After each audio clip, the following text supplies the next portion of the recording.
કેન્દ્ર સરકારના કર્મચારીઓ માટે એક ખૂબ જ મોટો નાણાકીય નિર્ણય લેવાનો સમય આવી ગયો છે. તો ચાલો આજના આ વિશ્લેષણમાં આપણે એને એકદમ સરળ ભાષામાં સમજીએ. સારું, તો ચાલો શરૂઆત કરીએ. અને શરૂઆત કરીશું આ સ્ક્રીન પર દેખાતા એક ખૂબ જ મહત્વના આંકડાથી.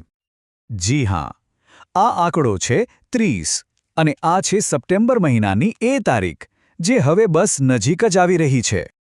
અને આ તારીખ એટલે યુનિફાઈડ પેન્શન સ્કીમમાં જોડાવા માટેની છેલ્લી તારીખ.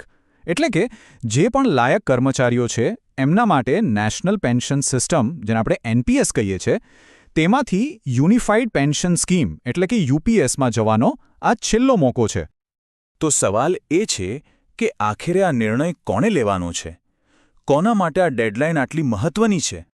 જુઓ, જો કોઈ કેન્દ્ર સરકારના કર્મચારી હોય અને અત્યારે નેશનલ પેન્શન સિસ્ટમ એટલે કે એનપીએસ હેઠળ આવતા હોય અને એમને રિટાયરમેન્ટ પછી એક નિશ્ચિત ખાતરીપૂર્વકનું પેન્શન જોઈતું હોય, તો આ નિર્ણય એમના માટે છે. અને હા, આમાં એ કર્મચારીઓનો પણ સમાવેશ થાય છે જેઓ 1 એપ્રિલ 2025થી લઈને 31 ઓગસ્ટ 2025 સુધીમાં જોડાયા હોય. જો આ બધી શરતો લાગુ પડતી હોય તો સમજી લો કે એનપીએસમાંથી યુપીએસમાં જવાનો નિર્ણય 30 સપ્ટેમ્બર સુધીમાં લઈ જ લેવાનો છે. પણ આ યુપીએસ છે શું? અને આ સ્વિચ કરવાનો વિકલ્પ આવ્યો ક્યાંથી? ચાલો એની પાછળની આખી કહાણી સમજીએ. જુઓ, આની શરૂઆત થઈ હતી 24 જાન્યુઆરી 2025ના રોજ, જ્યારે કેન્દ્ર સરકારે પહેલીવાર યુપીએસ વિકલ્પની જાહેરાત કરી. પછી જૂન 2025માં આમાં કેટલાક મોટા ફેરફારો કરવામાં આવ્યા. અને હવે 30 સપ્ટેમ્બર 2025 એ આ વિકલ્પ પસંદ કરવાની છેલ્લી તારીખ છે.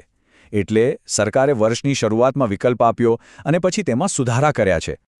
અને આ બધા જે સુધારા વધારા થયા છે ને, એની પાછળનો હેતુ એકદમ સાફ છે. સરકાર ઈચ્છે છે કે યુનિફાઈડ પેન્શન સ્કીમ કર્મચારીઓ માટે વધુને વધુ આકર્ષક બને. તો ચાલો હવે આપણે સીધા મુદ્દા પર આવીએ.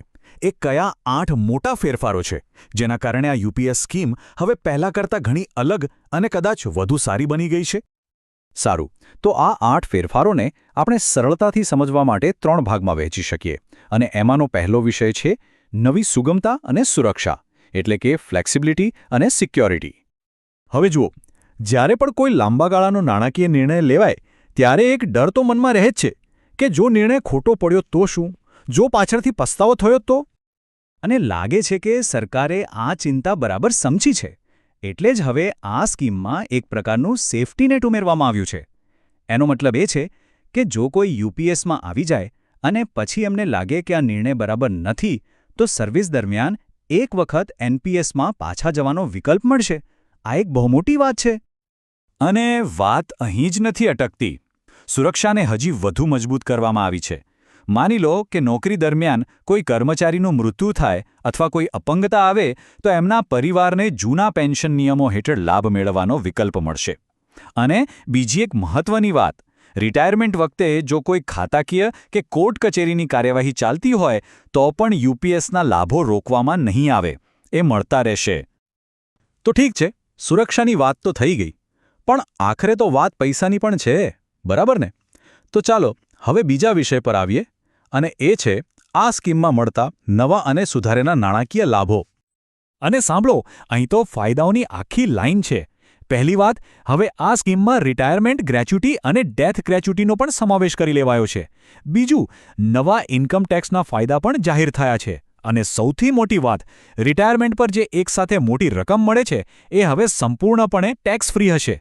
એટલું જ નહીં, જો કોઈ 20 વર્ષની નોકરી પછી સ્વૈચ્છિક નિવૃત્તિ એટલે કે વીઆરએસ લે તો પણ એમને પ્રમાણસર પેન્શનની ખાતરી મળશે. એટલે કે ચારે બાજુથી નાણાકીય ફાયદા જ ફાયદા છે. ઓકે, તો સુરક્ષા પણ છે અને નાણાકીય ફાયદા પણ છે. પણ એક સવાલ હજી બાકી છે.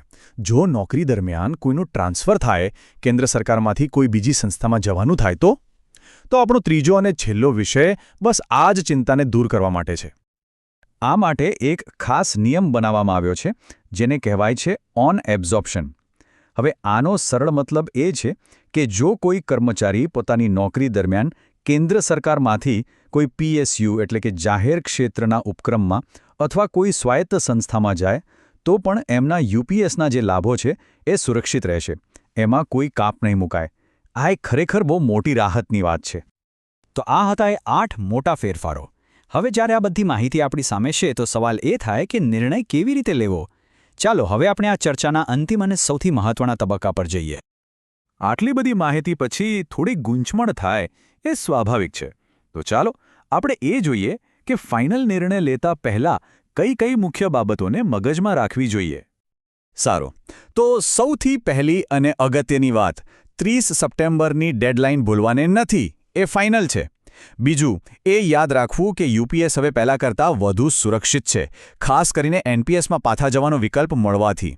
ત્રીજું, ગ્રેચ્યુઇટી અને ટેક્સ બેનિફિટ્સ જેવા નવા નાણાકીય લાભો આ સ્કીમને ખૂબ જ આકર્ષક બનાવે છે. પણ આ બધાની ઉપર સૌથી મહત્વની વાત એ છે કે આખરી નિર્ણય તો દરેક કર્મચારીએ પોતાની અંગત પરિસ્થિતિ, ભવિષ્યની જરૂરિયાતો અને જોખમ લેવાની ક્ષમતાને ધ્યાનમાં રાખીને જ લેવાનો છે. આપણે અહીં બધા જ ફેરફારો અને તથ્યોને વિગતવાર સમજ્યા. હવે નિર્ણય લેવાનો છે અને આખરી સવાલ એ જ છે જેનો જવાબ દરેક કર્મચારીએ પોતાની જાતને પૂછવાનો છે કે આ બંનેમાંથી કયો પેન્શન માર્ગ એમના ભવિષ્યને સૌથી વધુ સુરક્ષિત કરશે.